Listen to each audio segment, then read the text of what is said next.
I'm Daniel Herndon. This is Mark LaFay. So we're here at the Sonar Creative Space, Redwall Live Sonar Studios, getting together, and we want to talk to you guys. So join our conversation. It's a little buzz phrase for you. Use pound TGI Forkout if you're familiar with the Twitter. The Twitterverse. If you're a member of the Twitterverse, and then make sure you sign up for our email list. How do they do that? Well, if you get on the website, you're going to see a little sign-up form. Make sure you enter in all your information, make sure it's correct, and everybody that's on the list will actually get an opportunity at special contests, unique things, information, I don't know, stuff that the average human being cannot get because you're on our list. So sign up for that, and we promise not to spam you. One of the things that we're doing right now is actually Redwall Live is going to do a complete setup of your social media profiles if you're a business for the extreme discounted rate of $200. All you got to do is sign up for our list and then tell us that you want that. Absolutely. So good stuff. So today on the show we've got a special guest, BJ from BJava is going to be here hanging out. We like to support local businesses here on Forkout. And we like to drink coffee. Loads of coffee. Actually, if it weren't for BJ and her awesome home roasted coffee, we would probably not function before 12 a.m. We've also got Chris from Rebuilding the Wall. Awesome not-for-profit organization here in Indianapolis. He's going to talk a little bit about what they've been doing in Indy and what they are doing and how you can be involved with that as well. So. And remember that you can always donate to our not-for-profit that we're featuring during the show, after the show, and before the show. So there's a donate button to your... It's up. It's somewhere on this website. It's to the right. It's probably to our right, your left, and just scroll down just slightly, depending on the size of your screen, and hit the donate button, follow the directions from there. Awesome. So this is our holiday edition. So we figured we would do some extra funny, hopefully it's funny, stuff for you. And we figured we'd kick it off with the top 11. Give me the one. Top 11 Christmas technologies. These are technologies that are going to help you be able to enjoy the holidays that much more. So we know that your Christmas list is probably not quite finished yet, so we have a few items out there that you might be able to add to it. Starting with the farting Santa. Absolutely, it's as awesome as it sounds. Basically, the farting Santa is a Santa Claus similar to Tickle Me Elmo, except for instead of a little giggle, he pops off a little bit of an air biscuit. Floats them right there for you. So let's... That's all you're getting this Christmas. Was that on your list? That's amazing. The holiday spells. Holiday smells. Oh gosh, Santa's baking brownies. What's next on the list? I'll take two of them. So, if you can't find that because it's sold out, how about the ugly Santa dog mouse pad? Of course, everybody needs a mouse pad. Especially these social media experts out there. Absolutely, that are quickly double-clicking their mice out there. So they're going to need an awesome mouse pad for their mice. What is that, mice? Mice. Yeah, so check this out. It's incredible and awesome. And somebody made it just for you. Keep Price in mind, to move, right? Yeah, move lots of them. Keep in mind that all the stuff that we're showing, if it's stuff that you can buy or if it's stuff that you can check out, we're going to have all those links on the forkout.org website. So if you actually want to buy this amazing piece of modern art, you can, and then you can put it to work in your workstation. Click below this screen. It's other ways to fork out. There's links right directly to them. The next of which you'll definitely want to click on later on after the show. It is the LED sheep. Have you seen this, Mark? I have. It's amazing. What an amazing way to celebrate the birth of the Savior. And you know, one Christmas I got a light bright years ago. This would be a great adult version of that. Turn on the magic. Let's of take a look at lights. this video. There we go.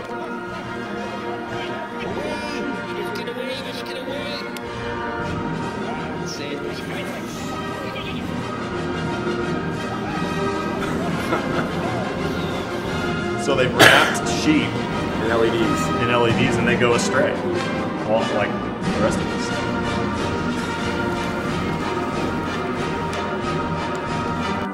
That's 100% real, guys. Sorry, PETA. Hopefully, if you're watching this, you're not going to send us some hate mail. What do we got next on the list? Well, when I was a kid, I had a super soaker. Right. Shoots water 50 feet, right? Exactly. Well, today's version during the holidays is the 50-foot snowball launcher. Are we talking about like the Hostess frosted with coconut treat, or are we talking like real snowballs? No, we're talking about literally ice crystals compacted into little balls that you pack into about 18 inches of power. That's amazing. It sounds like a lawsuit waiting to happen. That's incredible.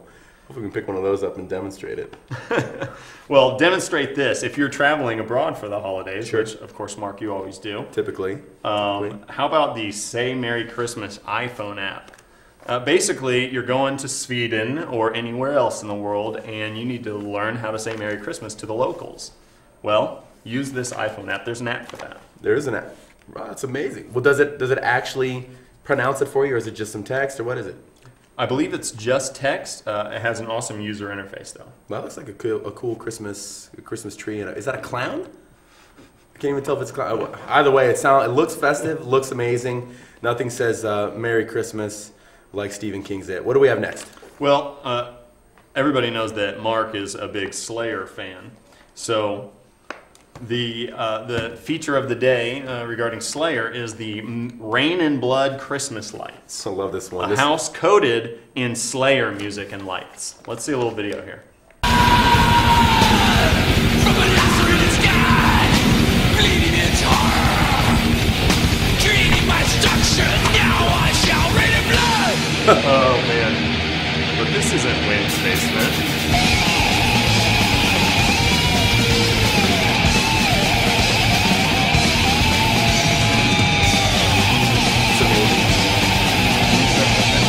I actually can shred like that. Did you know that house is actually sponsored by the Utah State Power and Light Organization? I did not know that. Did you know that, Dub? You did not know that. Dub didn't know it. So, speaking of Slayer, Sweden, right? They have the world's largest Goat. Christmas goat. Yeah, nothing says festive like Slayer and, of course, goats. You know, a funny tidbit about the goat is that every year they always seem to catch it on fire. How do they do that? I don't know. They don't know. But every year, for some odd reason, the goat tends to catch on fire. It's nothing like a burnt offering to celebrate the coming of the newborn king. That's pretty amazing. Oh, man. Merry Christmas. So, all right. So the next thing I have on my list is the Snowman Maker. And this is actually part of the beginning of our technology fail section of the list. Right. Yeah, nothing like not being able to make your own snowman. You need a little bit of an assistance. But the cool thing about this, though, is if you don't want to use it to make snowmen, use it to make Jello shots. Nothing says Merry Christmas like diving into some Jello. So that's kind of cool. Oh, man. So, now, there's a lot of thievery around Christmas. People looking to steal stuff. Yeah. It's like the Grinch, literally.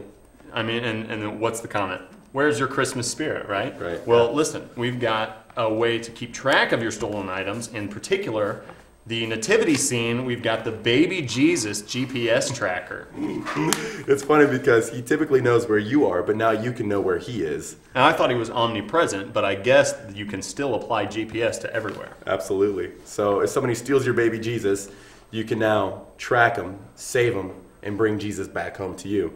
Kind of the reverse of the story, but it's amazing stuff. What do we got next? Oh, back on the failures, we caught video of Rudolph coming through town in a parade. Right.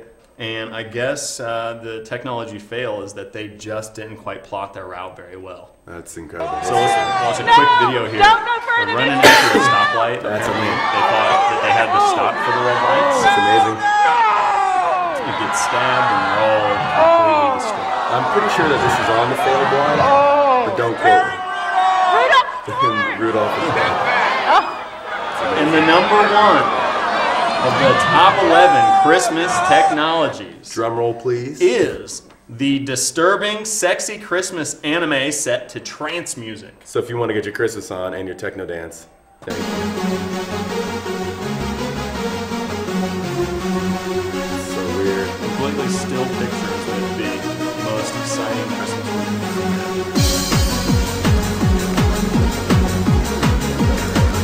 It's so terrible.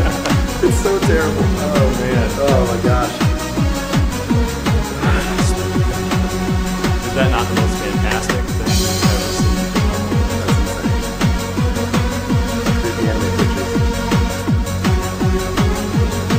All right.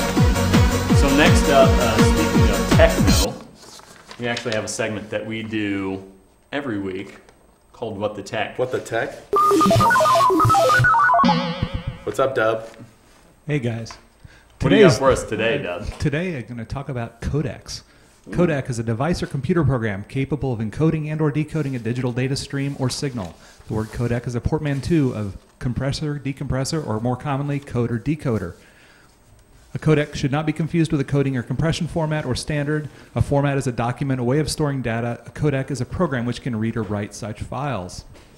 And back to you. Wow, that is fantastic. We're not on air. What? We're not on air. It just cut out? Yeah, it just stopped. We're not on air. We lost the stream. It says it's broadcasting. Did you cross the streams? Keep going. All right, so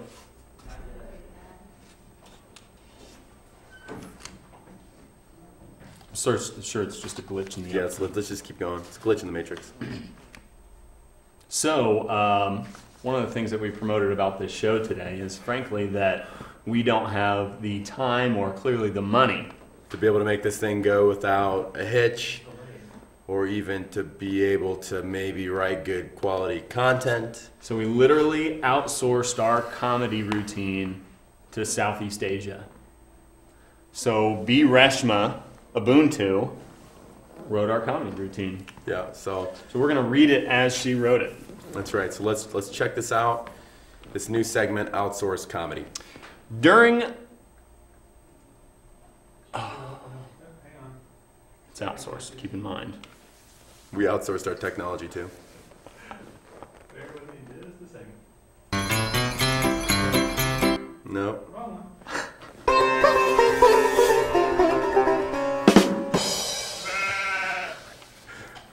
Wow. Mark, during Christmas, every individual wants to meet Santa Claus, but there are few who are afraid to meet him. Do you know them? Who is afraid of Santa Claus? Sorry, I don't know. Can you tell me the answer? Oh, sure. We call those persons as claustrophobic. Do you know what Adam said on the day before Christmas? It's Christmas Eve, isn't it? No, tell me, what do you have in December that you don't have in any other month? I guess the winter season, probably. It's not the season, Daniel, I'm talking about. It's the letter D. Oh, I see. Okay, now it's my time to ask you. What do you call a letter sent up the chimney on Christmas Eve? I think the answer must be the blackmail. I think I got it right. Very good.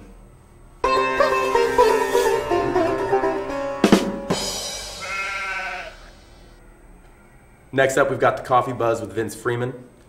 Check it out for his stream of social consciousness.